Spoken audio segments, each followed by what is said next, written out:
For coming. Know most of you, so appreciate it. So we're going to the task with just covering how to paint an old house.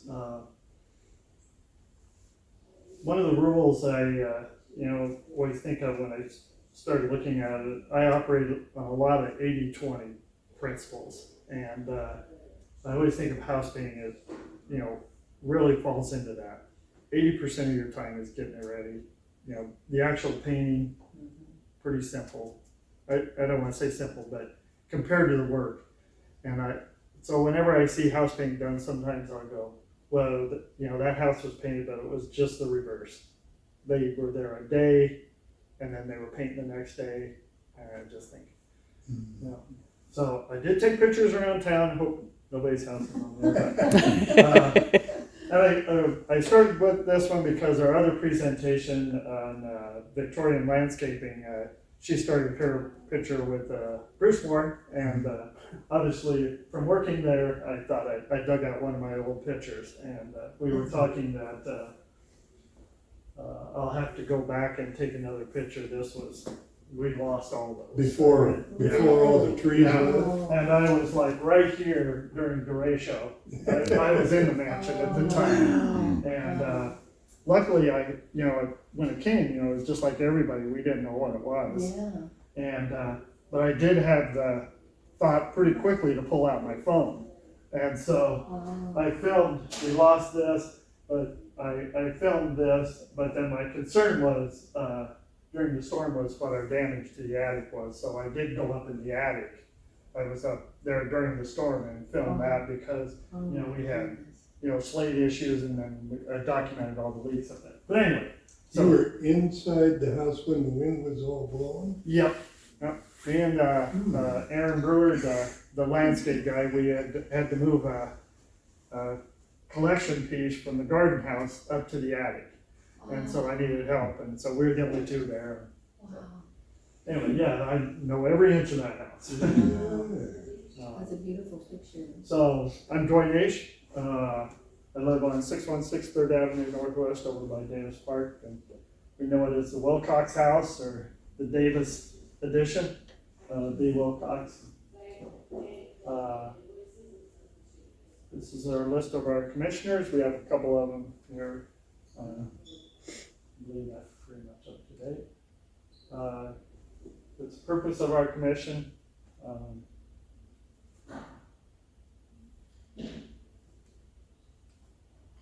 So I don't want to jump around, but if we look at the steps of painting, I'll go into these in depth, but essentially you have to start with a good surface, moisture count. First, the next step would be after you clean, you got perfect wood preservative, oil primer, 2 coats of latex. That's kind of that's the standard. What kind of wood preservative would you? Jump into that. Yeah. Yeah. So the first thing to do, I think that really makes for good paint job is really assess where you're at with the project. And I've got some pictures up here, and you can see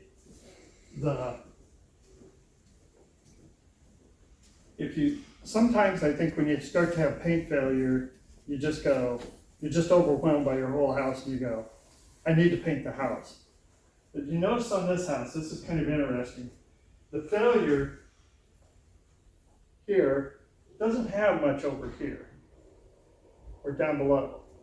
Now sometimes you don't know what the purpose of that is, but that's like, if you follow your 80-20 rule, he's got 20% failure over here, 80% of the failures in this part, and you go, what's the failure?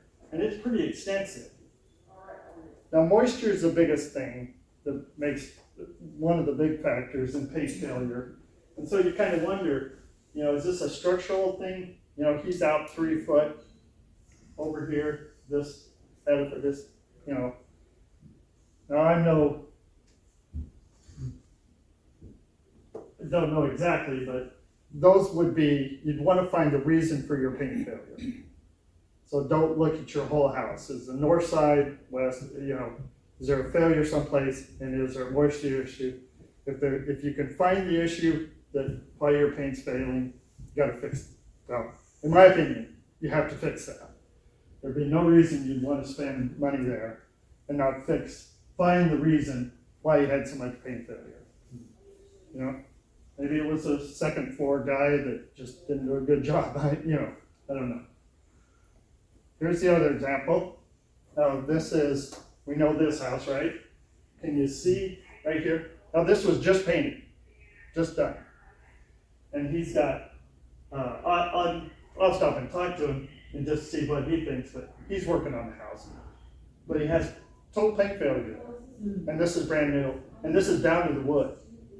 So, this is a small example, but that you can pretty easily tell, probably not a moisture issue, it's probably a condition issue of the wood. Didn't get it, there was something on the wood, it was new wood, didn't get the oils off, there was something that just caused that primary adhesion, because he doesn't even have a primer there. See if I can get this back, sorry.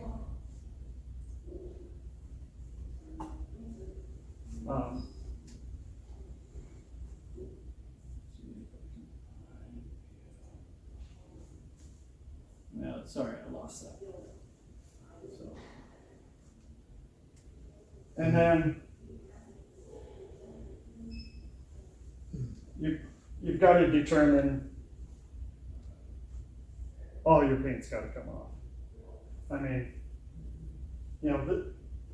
this has been painted over.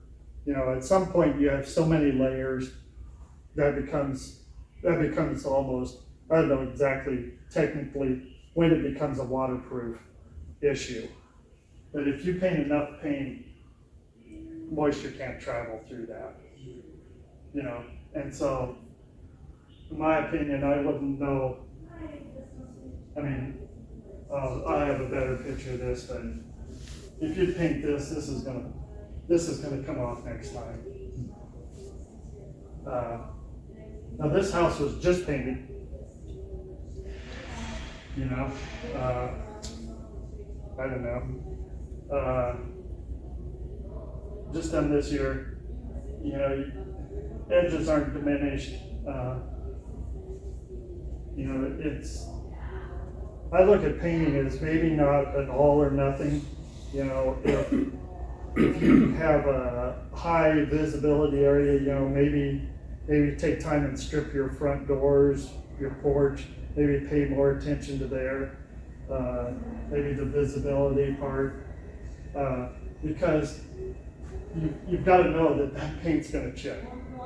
I mean, it's got another coat of paint on it, So you've lost paint here, you've lost a high percentage of your paint, maybe 80% of your paint, your 20% that's left. It can't be that much adhesion difference, but I will say that is standard practice. Another form of practice is to just take off what's loose. And then if the other is here, just go. We can talk about lead painting a little bit later. So I'll run over just my experience and from being around what you use to remove paint.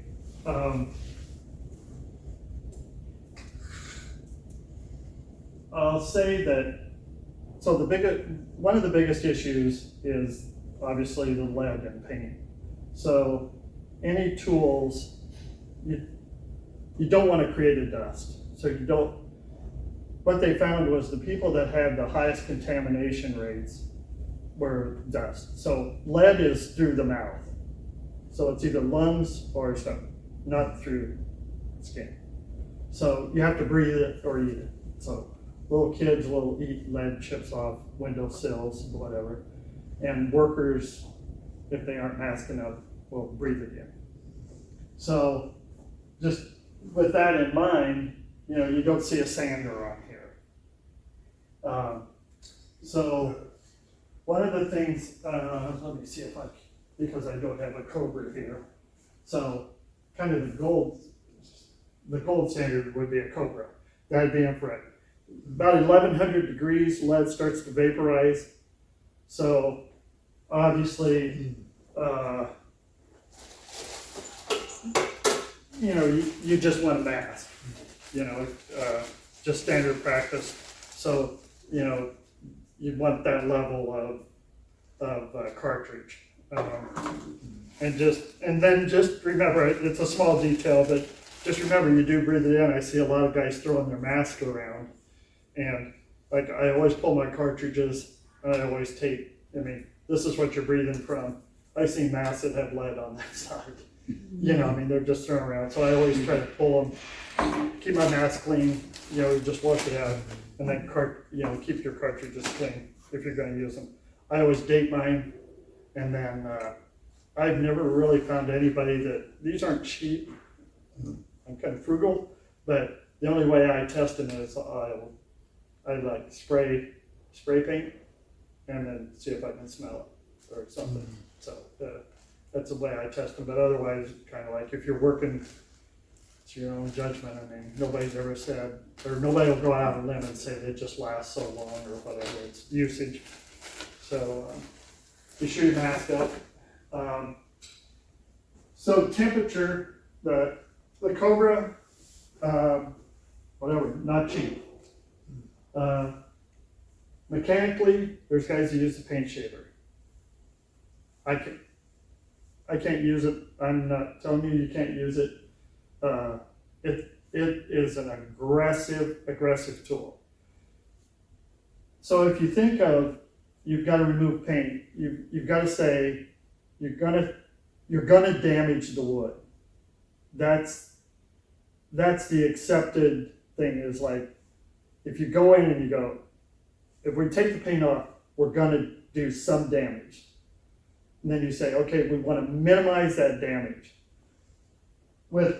If you use infrared or you use heat and you're below that, I've taken off, when I did my house, I can see the builder's marks. I mean, I see my pencil marks. So that's pretty minimal, right? This house in Mount Vernon, this is, to give you an example, this was blasted with corn cobs. Now I give them credit for, getting paint off, you gotta figure out how to do it, and it's cheap. They did the whole house blowing it off with corn cobs, but you can see that, if we talk wood, right, maybe we should have it then. So if, what we're looking at is old growth wood, right? So this being the end grain, right? But if you come off this way, you're in between those growth rings. That's soft wood. So there really isn't anything, maybe steam or dry ice. You're gonna take off, you can just see where they just took it all off. It just, that house is destroyed. And along with that, whatever method you try, start on the back of your house, try it, doesn't work, stop. It's like, dudes, somebody should have stopped you. That's irreplaceable. So that said, a paint shaver, that's high RPM. Those are 3 carbon tips. Now the way that guys use those is they go through, they set nail heads, they hook it up to a HEPA vacuum, and it's chips, it's not dust. So it's good, and it is fast, but it takes it, and it's very precision controlled, but the problem is the irregularity of your clapboard, it'll take it off. You're almost like planing. So, okay, that's damage, but it's, you've got to come back and sand because you have scroll marks. But let me tell you, the learning curve on that is treacherous. You're going to cause damage. And you're up 3 stories. This is the kind of work that you go, okay, we do that for 3 hours in the morning while we're really sharp and everything's good. But if you were doing this 8 hours a day, you'd just be tearing up your house at the end of the day. This is one thing I like a few things I'd leave if I could just say one thing about a tool. This is, I love it. And I kind of just, I'm always up for trying new things. I put that off a long time. I just thought it can't be. Too cheap, too whatever. So this is made by Wagner. And the beauty of this is it's really low. It's perfect RPMs. It is low. A ton of control. And let's see. Is that just a sander? No, it's a, then what they've done is 3M makes a, 3M makes the pad, and you can get that pad another, you can drive it another, but the beauty of this is the paint guys have taken the 3M pad and got it to the right speed. And so it's, So it's kind of a low RPM? yes, yeah, with a very controlled pad, and it's, I'll show you what the,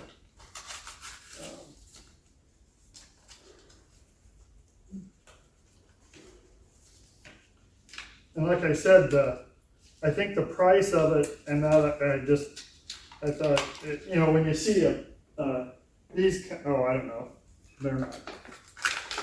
Let's just say cheap, and a paint shaver's coming in at $550, $600. A Kroger's coming in at $3, $4, $5. I think no way. But you can pass this around. This is the 3M technology, and it's spot on. Like if there's one thing I'd leave you with, try it. Hard to spell. If you're doing it, you can try it. Listen, I have a couple of them. I'm done. So that if you want to try it, it's pretty sweet technology.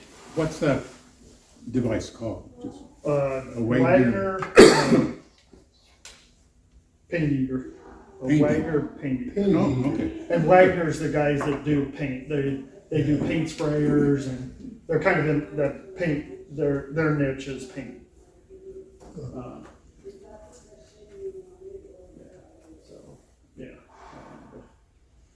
So temperature. It was kind of interesting to, of course, since I like old stuff, I'm always looking. You got to believe that, guys have been using heat for a long time. This one I thought was pretty good. This is an old one. It has heat and then it has a scraper on it. So, guys been taking lead paint off houses for a long time. Yeah. But, so heat really works good. But just, one thing I don't recommend is, and I don't want to, I'll throw myself under the bus, is when you think, the first thing you think of when you think of stripping paint, you think of a heat gun. And I was there, and I use it for things that's not like that, but don't do it. Use it on small parts or maybe where you need the control. But number one, it's just it's ineffective. It's small area, and you can burn with it. But the biggest thing that you're concerned about is when you get between the sidings, there are, I saw this all over, there's little nests in there. And the flash point on this at 1500 degrees, this is why they burn things down, is you're driving that heat with that fan, so you're doing that. Even when I use a heat plate, a standard practice for me was, I always, like we required it at Bruce Warren things, is the same fire rule is you guys there's no torches, there's no heat, there's no welding, 3 o'clock in the afternoon, you're done. you know, you've got 2 hours to watch for fire, you know, just kind of maybe follow those same rules. And what I did was, every time I stopped working, I always had a garden hose. And since that's one of the steps anyway, is after you strip, you need to wash it. I'll go through that, but I just hose it down. Pretty easy to sleep at night if you hose down the side of your house. It's a little better. So stay away from paint shaver unless you're really ambitious and want to practice on your neighbor's house or something. So, in your assessment,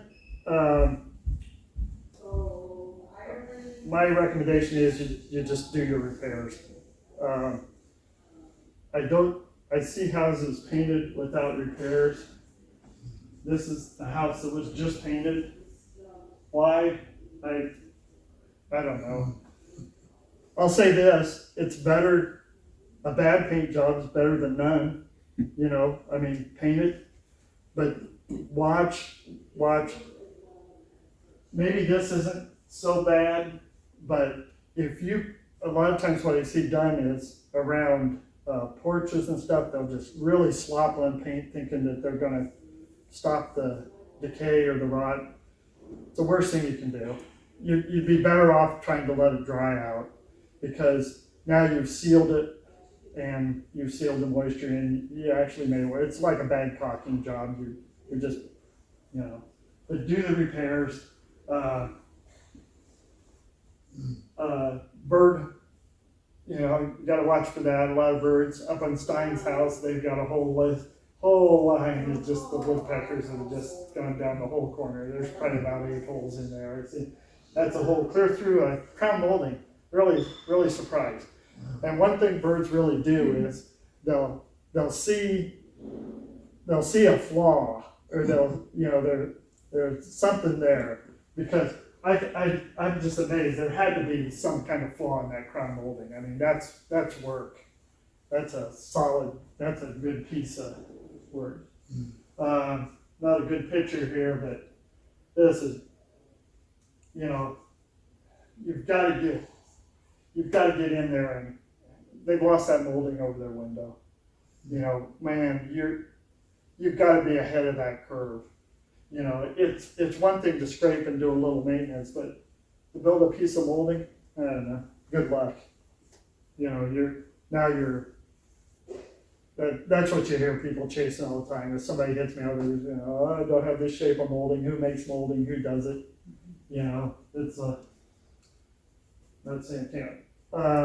One thing I'd say is flashing repair on an old house.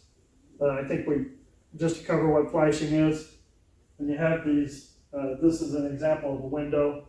So those perpendicular meets of dissimilar, you know, you got your siding. So you've got a piece of metal in here. Identify those on your house. And in my experience is if I don't know what house age you're looking at, let's say 1900. Well, it's just going to last so long. So this is our house. So the flashing, so this is the flashing on this house, right? Above every window. And then there's the drip edge across this base. Then this crown molding that comes underneath is wrapped here. So that's an edge. So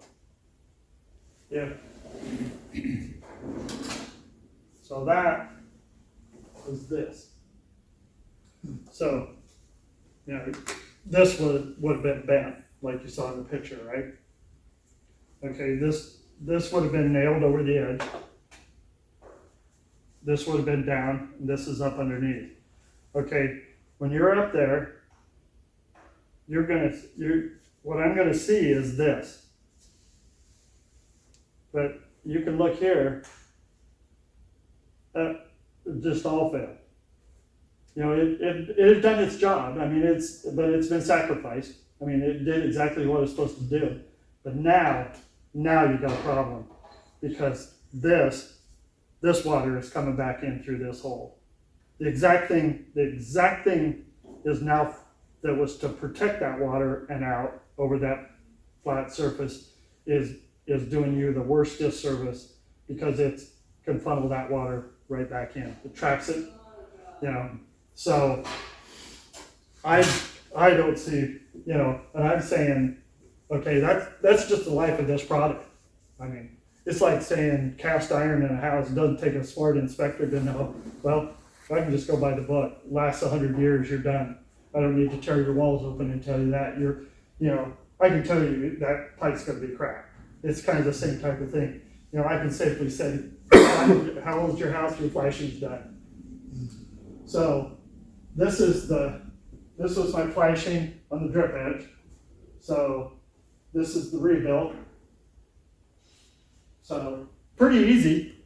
I mean, it's not that hard work, but it's just work. So reflashed, you know, I mean, I just made up that bend, you know, and just had him bend me a few hundred feet of bend. And, you know, it's kind of nice with new products too, is, you know, you can get the rubber adhesive membranes and get in there behind, you know. I mean, it's pretty nice to get done and you say, good for another 100 years. I mean, this is as good as it was built. That did good, but don't. So this is this is between the second and third floor. I took a picture of, this is both, right? This is that piece. So I pop off the bottom row of siding, and then this is the rubber that I put on. You know, restore this, and then this is the new piece. This is the new flashing coming down.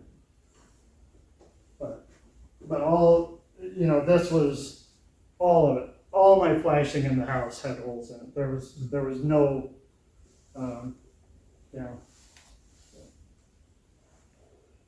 This is another failure, a little uncommon, because just the products used. I had one knot in the whole house. And this was it. This was on the second floor, so you can see this is the knot, you know, you went through. So that's an easy fix, but so I have the flashing fix, I do that. So that's an epoxy fix.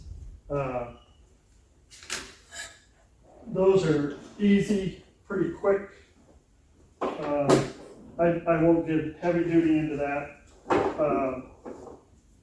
I use there's kind of two parts. This is pretty much an industry standard, is Arbitron. So, I don't know if you're familiar with it, but so this product here, these are really straightforward and simple to use. They're 1-to-1 mixes. So they're epoxy, so you have the base and then it sets it up. So this is like a putty, you just mix it up. And then this is a liquid, same thing, 1-to-1. The beauty of this product is, that I really like about it, that I'd recommend anybody try it, is it's 1-to-1, so it's not like some products I have where it's like, you know, so much resin and so much starter, and you can control the time. There's no time control here. You just use it, and they can be used in conjunction. So you can, like if you want, this kind of turns out like a golf. It's like putty, but you can mix this product with this product and make it like if you've got smaller cracks to fill, or you want some. A lot of times what we do is you can consolidate with this. I'm not a big consolidator anymore. You know, it's what they do is, if, say this would be a good prime example of this. So, say this was a part you were going to repair here. There's two schools of thought on this. one, you'll just clean it and dry it, kind of knock off what's easy to knock off. And then say we're at that point there, then you'd take this product. A lot of times what you usually do is you'll run your heat gun on here, get this really hot, use this, and it's just like a watery product, and it'll just soak in. And then it'll stabilize everything here. And that's the consolidation. You're still left with old rotten wood, but it's been consolidated. Then you come back and repair it. I'm more, I don't know, it's just over time I've like done more Dutchmans, or take this out and put wood in there, or just get rid of the whole thing. I didn't bring them, so the other, I didn't have to do that here, but say you were here where you've had rot and you're fixing rot. So what you do for treatment there is you insert borax pellets, drill little 1/4-inch holes, and you put borax in there, and then that just totally kills any fungus. And if there's any moisture back, it's going to kill that. It's not going to let it repeat. So I bury that inside so that's the fix after the patch. So this was pretty nasty. This was a big rotten place. So this is more, you can see, this is where flashing had failed, on the base. And so this is all, so this would be a Dutchman repair. And so it's pretty much invisible. If you go up, you can see a little bit of line. Can you talk about what a Dutchman is? Dutchman, it's wood. It's a Dutch, I think it kind of came from I think it gets the name because Dutchmen were kind of frugal, and it was just a simple repair. A lot of times you'll see it called Dutchman's little bow ties and whatever, but it's just a wood repair. You're piecing in a piece of wood. And what's nice is, when you're painting, it makes Dutchmans disappear. It's not like, somebody said, oh, I need a Dutchman on a stained wood, and then you're kind of like, oh, that'd be a little problematic, but, then you really got to work at it. But here, you just, you follow all the rules. You get the same wood you can, get as old as you can, get the grain the same, pretty straightforward. I do a scarf cut up here so that wood goes up, it's not a butt cut, that's a scarf cut up there, and, straightforward work, simple. Mine always shows cracks. Yeah. I don't see any cracks. Yeah, you really want it tight. And then I epoxy those in. I do the epoxy. One other thing you can do is, so this is looking toward the front of the porch. So I have 3 foot, if your vegetation's up against the house, let the house breathe, So this has got 2 foot of gravel underneath that. I haven't had any paint failure there. I mean, porch aprons are sacrificial anyway, I don't care, but this has worked. Get the bushes away, I just tore them all out, graded, and then really from the street, you'd never know. I mean, you lose some of your yard, but I'm really against having anything up against the house. Don't want to hold moisture there. It's bad enough that it's down to the ground. So this is my fun part. So when I was up on the street, on the 7th Street side, on the 2nd floor, when I was taking off the paint, I hit a spot, and then a lot of times I'd have to set nails. I'd do my repairs as I went. I ended up, it was a little bullet was in the thing, and little 22 bullet, an old one, and it was angled. Maybe rabbits hunting down on the railroad tracks. It kind of came from Elliot's. Gene said it was obviously the neighbors because they had scaffolding up so long. They, taking pot shots at me. I want a better backstory than that. But, so, just to document, that's kind of what you do if you can. So, if you walk by the house and look, I did put a bullseye. Ooh. That's where it's at. So that's my attic window. So you can whatever. That's where they shot at me at.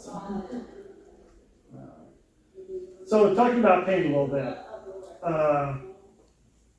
I hope not to disappoint you with paint colors, but this was an interesting discussion. So the norm at one time was what we saw with white and green shutters. It was like the New England, that's what we did. And it's really interesting to read the books about how, that, there became a thing where that's just atrocious. It's like, it doesn't blend with, it just stands out in the landscape. It took a while, but it's really interesting to think how long that's, I grew up in a White House,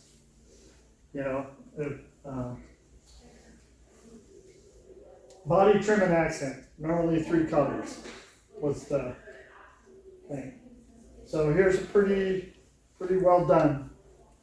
So you have the body, trim, and accent, and then this is what you don't see very often, and I made the mistake of and have to correct is I didn't realize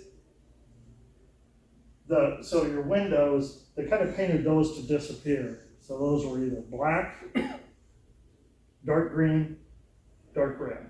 Those were kind of that was kind of the rule, or kind of what they followed then.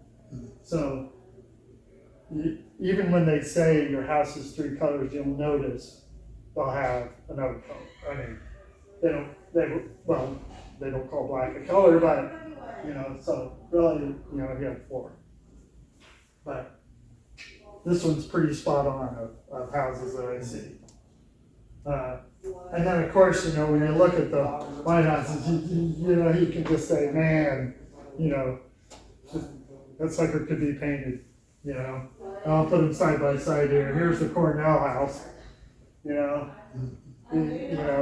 the Iowa City house. You go, man, well, I wouldn't have to have that on my house painted, but And then jumping back, I thought this is kind of interesting. Is I would have no idea what that failure is.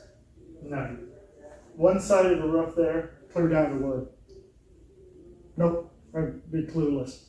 Rest of the house, pretty much normal.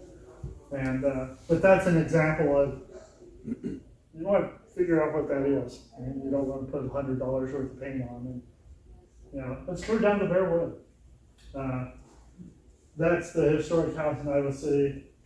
I'm assuming colors are probably pretty right. A little exotic, but it should have, from what I know of those guys, that should have been done. It should be textbook.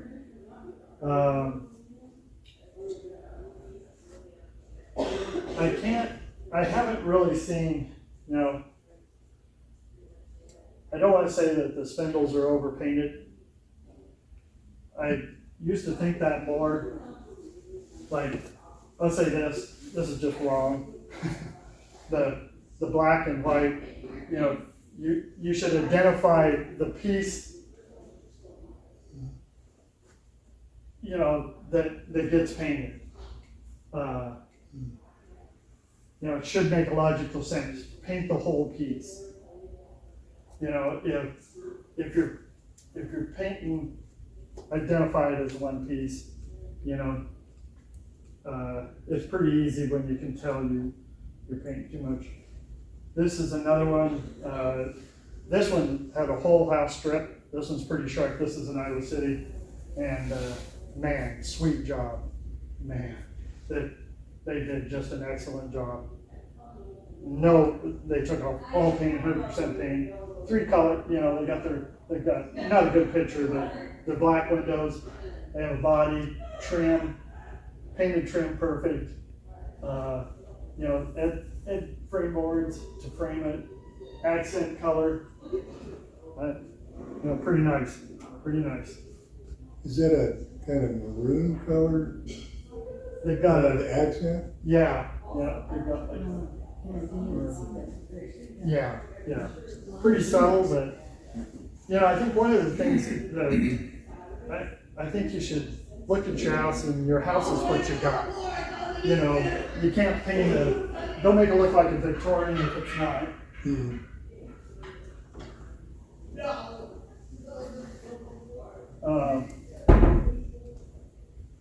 So, I looked at some old pictures, because you can't see color here.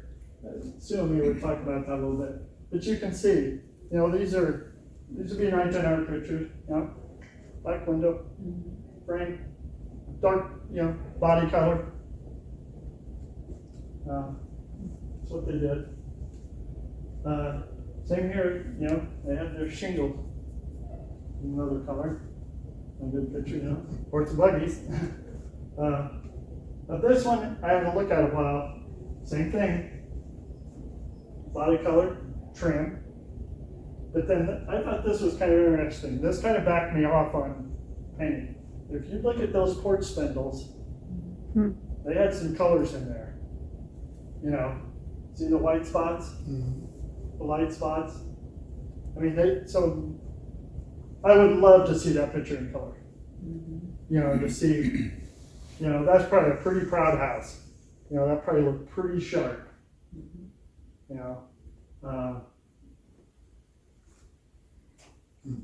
So speaking of color,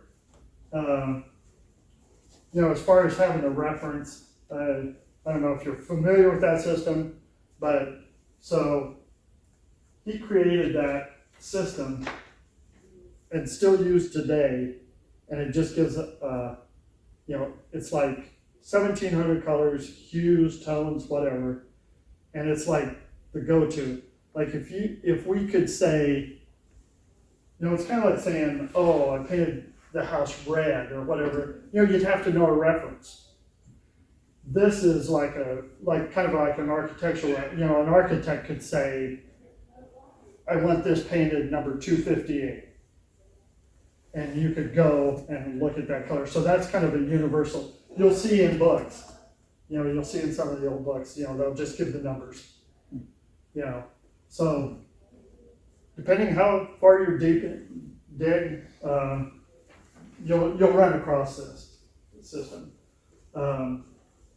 So at first, houses weren't painted, and even new houses, because of sap in the wood and the wood treatment, it wasn't uncommon to let them set a year to just weather out because paint wouldn't stick. So earth colors, meaning it's pretty limited. I can show you some paint samples of that. Not a wide selection. And then, so what it started as was, I think I have it up here.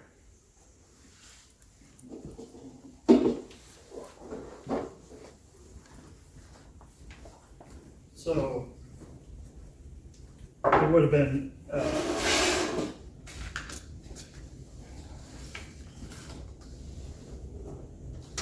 when you look at the old books, for painting, so this would have been literally exactly, we could paint like they did. So got boiled linseed oil. So this is a linseed oil is a hardening oil, right? So when it's gonna dry out. So it's gonna soak in the wood, dry out, and then they use turpentine with it, and then this is lead. This is lead. So this is Dutch boy lead paint. So we can make paint, right? And that was their paint. So being aware of that, the guy made, you know, for till you got paint in a can, and they said even when paint came in a can, it was still not reliable. So these guys, you know, they had to make their own paint. And so this was one reason, the white. And what's kind of interesting is that I don't think until the 20s was there like a white. If you were doing a restoration, well, I think you know what linseed oil, it's not gonna be white. It's gonna be like a more an off-white or a brown, or, you know, depending what it was. So paint was individual at the time. I can't even imagine. I mean, number one, they're painting every 5 years, and I can't imagine the color was just, you know, he actually had to, when they added color, then when they got to the point, I mean, he had a powder, and they'd have a trough, and they'd have, you get lead in powder, and so they had to grind that. So I just can't imagine the logistics of that, you know, so the colors, it's whatever that guy painted. I mean, if it was yellow, he wasn't gonna pull a can out next year, you got a different kind of yellow. It was streaky, it was, you know, it was quite a different process, obviously. From what you've read, did people usually hire painters to do their painting? Yes, because number one, they were really craftsmen. Like this book I had, this is, when you look through here, they were more like chemists. We associate painting as something, you know, like you'll hear people say, oh, anybody can paint. I can paint. Well, that's not true today, you know, but I understand that you can go get a can of paint, but you know, that guy had to know. I mean, he had to be really, he was mixing up the paint. He had to know the amounts and a lot of skill involved. The other thing that kind of surprised me was I'll have to say I had a misconception of was, I kind of viewed lead paint as like maybe radon. It's like, oh, we just didn't know, you know. Now everybody needs radon mitigation. The chapter in this book in 1901 could have been written in 2023 on lead paint. They were just saying how you guys are mixing up lead paint. You've got dust, you've got lead on your hands, you're putting chew in your mouth, you're eating sandwiches, you know. They totally knew the dangers of it. From what I can tell. I mean, they knew it was bad, but that was the process. I'm sure that's not how everybody was, but you know, it was kind of interesting to see how it was written out. And, They used it because it lasted. So yes, it was effective. It just was effective. You know, and that was the thing that they had there's a lot of talk about how to make sure that you had pure lead. You know, they make their own lead. You know, they get lead strips, and you know, but then of course, just like anything, there was ones that had zinc in it, and you know, that adulterated. You know, it just wasn't a good product. So, you know, the paints would fail, and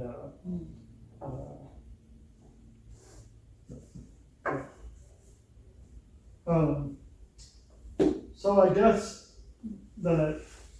these are the steps I follow. Take them for what they are. So whatever you're going to do for paint removal, I'll speak to this a little bit in the fact that there's not a uniform approach to paint that's left on a building. If you're going to go through and you're going to scrape, one thing I'd recommend you do is do whatever you're gonna do to prep your wood. And then go ahead and if you're going to, there's some guys that prime the whole thing.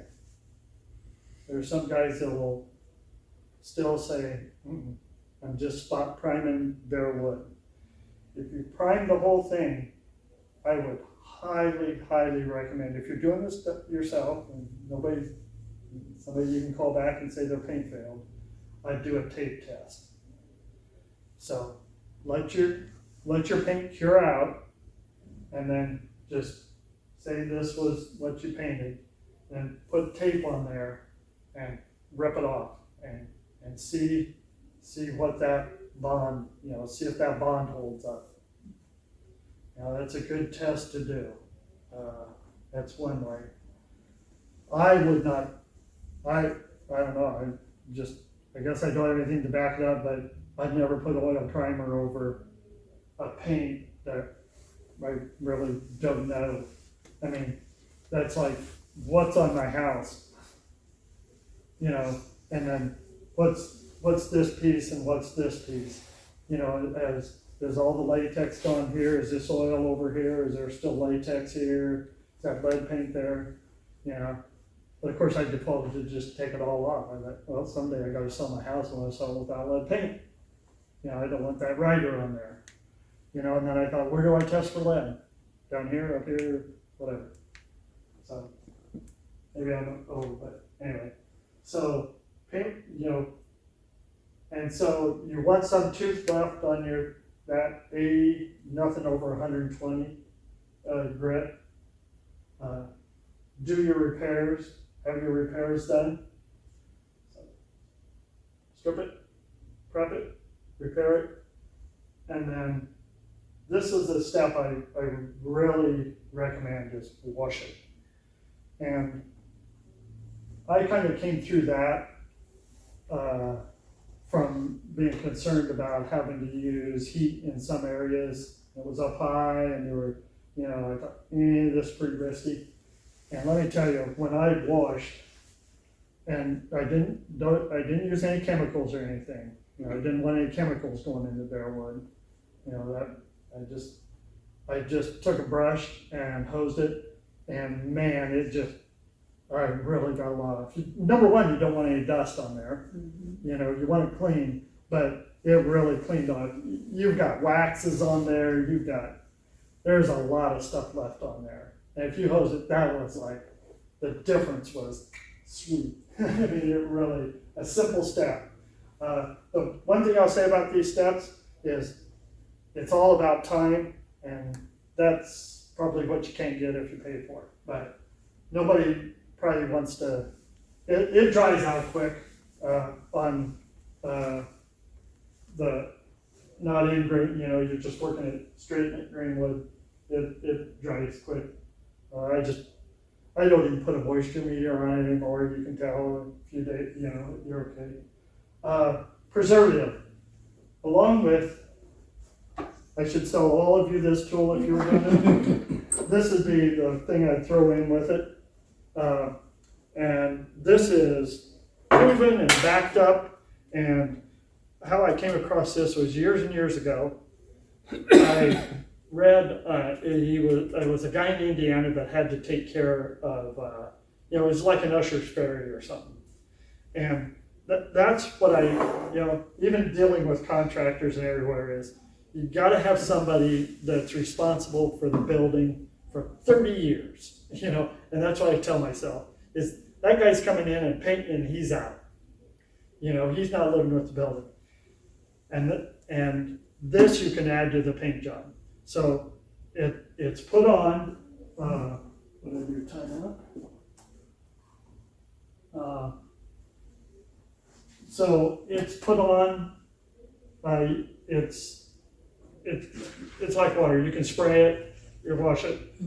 This is one example. You can look. I've used this. They get it in at Eash. So above ground protects against rotten delay, mold, mildew, stain, repels water. a lot, and it's paintable. That's the biggest thing.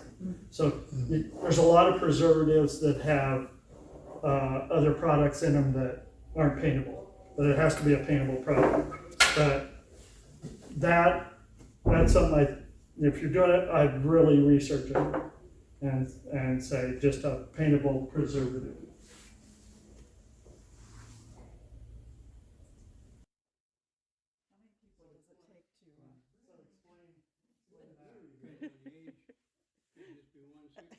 Right.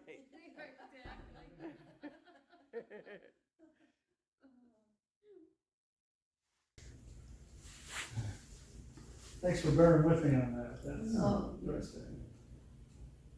You know, I'll say, best thing I ever did was just buy scaffolding.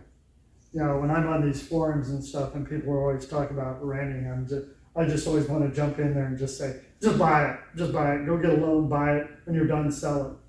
You know, Yeah, I 'cause mean, then you can't rent it and do it, you know, like the first time, you know, I rented, you know, and then I'm still working, I'm coming home Yeah. trying to work at night, yeah, and then it rained all week and I'm sitting there going, Yeah. there was $100 that I couldn't use, and it just drove me nuts, you know. well, and then it pressures you, I mean, you feel Yes. pressed, you Yeah, know, to yeah. take shortcuts then. Yeah, so let's get down to our, The pictures are really good though, I mean, to explain what you're getting at, for sure. system. Oh, we're back here. So, we're at the preservative. So I do this coat, Yeah, and then I oil prime. So I prime everything. Then a little bit, because of the steps you had, you are going to raise. Doesn't hurt you to hit that down with 120. I know it sounds a little whatever, but that can really make a difference. Inside and outside, I think that's one step people miss is sanding that coat. A light sand. Then I prime before I caulk. So if I'm like at a window, and the thing I want is, I want that oil paint, I want it in there. I want it hitting that end grain of the window. The end grain of that siding. So, I prime it,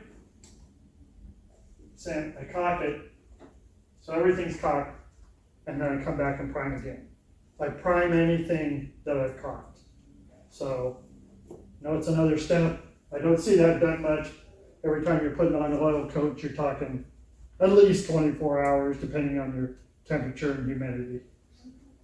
And then paint first and second. So, the one thing we do have, but then you have to realize, you've taken a picture of it, so how accurate are the colors, whatever. But that was kind of it. These are the first paint cards. So, but they're not all equal. What you had to see was, like if there were blues or something, those were real expensive. And like reds they use just sparingly as accent colors. The yellow ochres, was ground, came from Georgia, was a ground, whatever, they're earth colors, they came from the ground, and, they were easy to use. So, one thing, but if you're picking old house colors, you don't have this issue of everything, it does narrow your list down. I'll have to say that. Well, I can. This is kind of an overlay, what to paint. This is one thing that really makes a difference if you're painting yourself is, if you look at this house that was just painted, they only painted one dimension. If you stand and look at it, all the trim, they only painted the face of that. So, if you want to make the difference in your house, if you want to make it pop, it takes time, a little time, like your windows, the side needs painted. That's not the siding color. and that's not a hard decision to make, Like, this whole thing should have been green. The sides of these are white. The sides of this are white, it's, you needed to paint the whole piece. You can see here, see how this white here? That whole thing needed painted green. So they just painted white and then came back and just, I mean, it's time and money. I mean, I don't want to throw them under the bus. It's better to get it painted. It's painted, looks good, but, Whoa. so, this was, I just wanted to throw this one in there as the last slide. That's, that thing that when that was happening, they said, we hope this never leaves California. I was gonna say, is that in California? Yes. That's Yeah, what it yeah, was. this What is something, would you call that? San yeah, Francisco. yeah, Eureka. Eureka. Eureka, California had these. Yeah. Okay. And, Holy mackerel. yeah, on the same hand, it's like, like what you think of historically is number one, around most places, I'm not saying every place, don't control paint colors. There's no, like our commission does not say, you don't bring us paint colors. Yeah. And what we always say in the trades was, at least they're not, you're not ruining your house. That's paint. It's paint. It's not like you're tearing out your windows and ruining your house.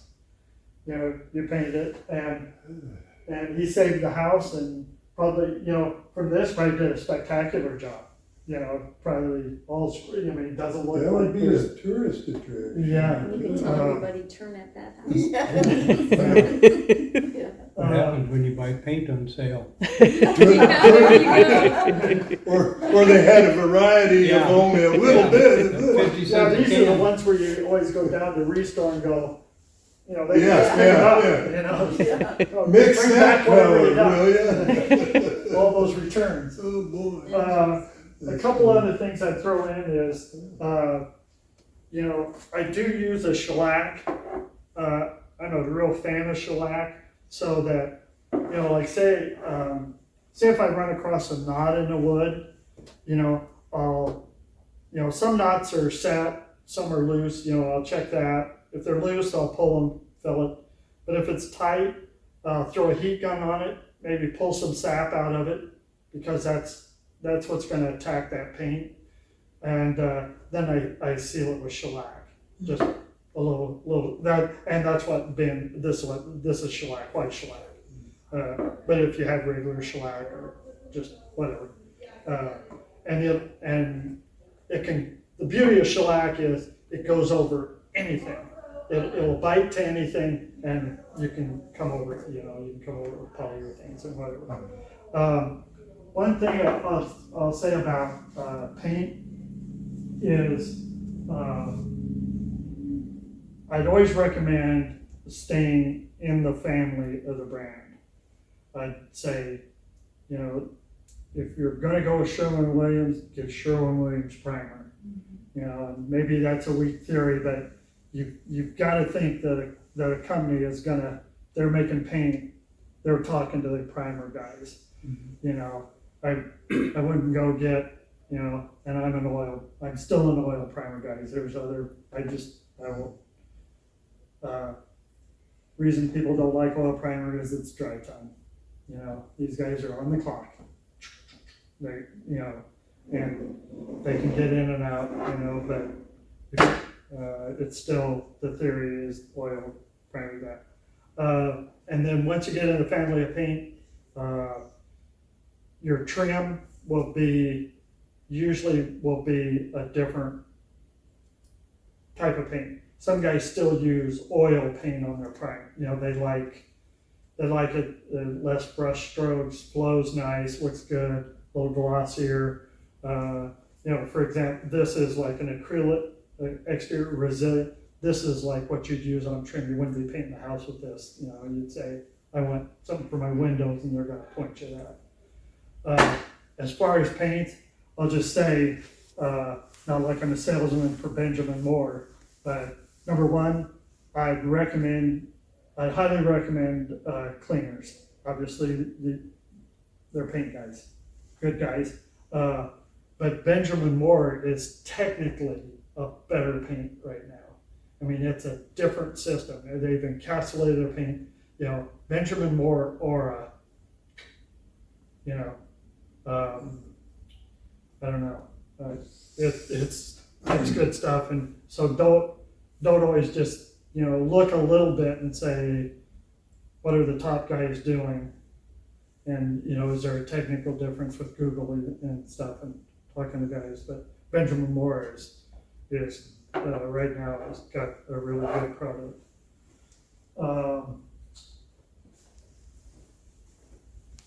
And the one thing I'd have to jump back and say about scrapers is,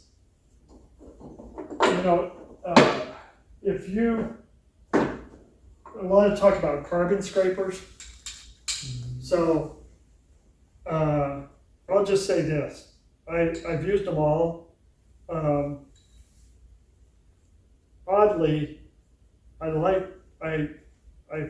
somewhat found that I like the cheaper ones. For one, when I'm up on the scaffolding and I'm up there, I just sharpen all the time. Carbon scraper, that doesn't sharpen. That's work. It holds its edge longer, but I've had trouble, with a softer steel. I can just carry a file and just sharpen it right up and just keep going. But it's whatever works for you. Same thing. It's nice to have that. Get down. But see, a lot of what I do is keep them and taking it off anyway. Of course, I use picks and whatever. Get yourself a brush thinner. You familiar with them? Oh, it's thinner, yeah. Yeah, right. So just, for cleaning paintbrushes, I always spin them out, and that's pretty straightforward. I mean, buy the most expensive brush you can. It definitely pays $25. It's the same brush. I painted the whole house and just religiously cleaned it. And when you say you caulk, is it just latex caulk? I do, this is a 40-year latex caulk paintable. Yeah. So, silicones don't paint, so yeah. I mean, just whatever just get the best you can. Your little Wagner. Yes. What do you call that thing? Paint eater. The paint eater. The pad. How long did those last? No, you say? Well, I mean, do they fill up with? Yes, yeah, they fill up. I've used and abused them to no end, and I've done different things. It kind of depends on what paint you have or how you're using it. Yeah. Like latex is kind of a rubbery, and sometimes I'd hit spots where it fill up, but then sometimes I just run it and just knock that off. Okay. But I didn't mind going through these. It'll extend its life. Yeah. I just, but the biggest thing whatever. I will oversell that. That's good. One other point on paint is use flood products. The only time I step outside of the brand is always. If you're going to thin your paint, use like Penetrol or Floetrol. Floetrol is for latex, Penetrol is for oil base, and that can save you on a day. Read your can, and that is one thing I really had to push. Is like we had to reach an agreement. It's like when we had painters, it's like, okay, guys, we have to follow paint specs, and I'll have to just say, there's days that you thought in Iowa there was like one day you could paint. By the time you got humidity, wind, radiant, you know, it's kind of like you follow the sun around your house, you know how it is. Mhm. You know, you don't want that skinning off, and if you're gonna thin your paint, Floetrol is, you know, you aren't diluting, don't throw water in, or don't throw linseed oil in oil paint. You know, those two products are really, can really step you up and give you a lot more flow. Because let me tell you, if you're using a high-end paint, that stuff's paint. I mean, you pick up a can of that, you go, ooh, you know, I got a lot of pads in here, and you know, you almost have to use a Floetrol to get a good result, but try not to thin if you don't have to. And then I don't know, it's a small thing, you know. I make a paint board. You know, I'd recommend doing it. It's really been easy for me. It's, you know, it's really helped me out. You know, like if you go to pick shingles out, or you know, or it's easier to just go in and just say, you know, I just take it in and say, this is what I got. You know, and they go, oh man, that makes it easy. And you know, paint names change, and you know, it's all about marketing. That's one thing I'll say about it. If you're really trying to research historic colors, two things I'll say.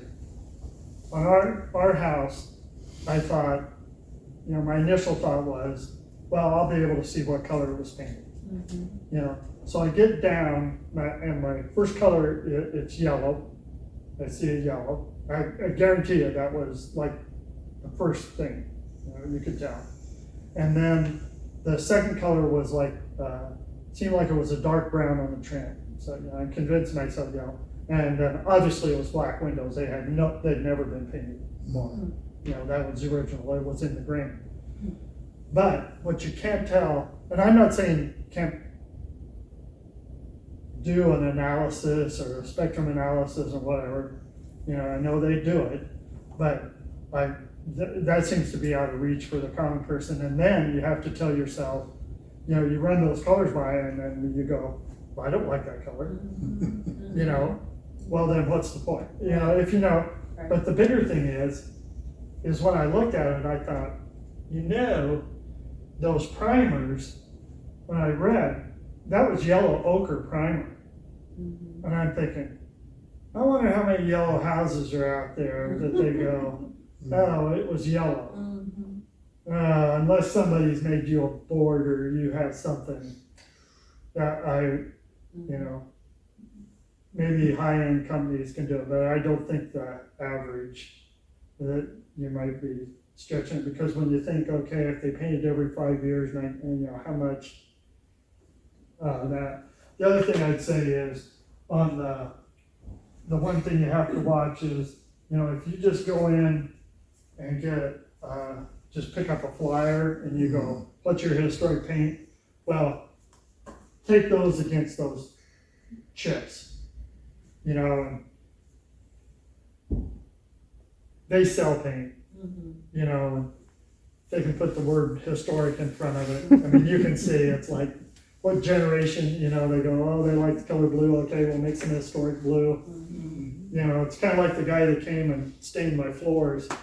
I remember we were joking, and he said, you know, he stained the floor, and the woman goes, well, I wanted something more antique, you know, and he said he went out in the truck and wrote antique brown on the can. Came back in, and she goes, that's it, you know. You know. Yeah. Power of suggestion. You know, Whatever. and Gene, I always joke, you know, I always say, our walls aren't painted brown, they're Cairo brown. You know, ooh, you know. But, so there's a lot of marketing. I'll just say, if you're really into, you know, if you really want to go, just go back to the books. You know, there's just a lot of documentation out there, and some really good books. The only thing that kind of threw me was, you know, a lot of these plates in these books are, you know, it's kind of like saying, you know, here it would be all about the Kepler house or all about the chapel, you know, and it would overlook all the myriad of like, what did you know, and it's easy to make a book that these are Massachusetts, these are, you know, it's like, what were we doing out here? But,